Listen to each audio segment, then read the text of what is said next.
रामदास कदम यांनी दापोलीमध्ये सुनील तटकरेंच्या सभेदरम्यान उद्धव ठाकरेंवर जोरदार हल्लाबोल केलाय।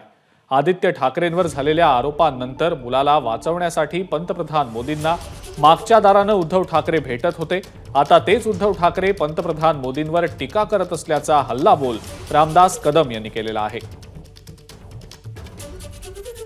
बेफाम बोलतात ते देशाच्या पंतप्रधानांच्यावरती, बेफाम बोलतात अमित शहांच्यावरती, ज्यांची लायकी नाही, ज्यांची कुवत नाही, तुम्ही कुणावरती बोलताय?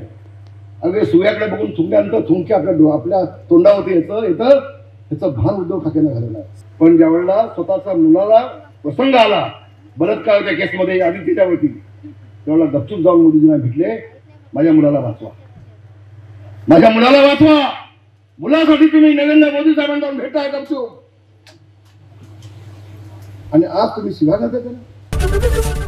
एबीपी माझा, उघडा डोळे बघा नीट।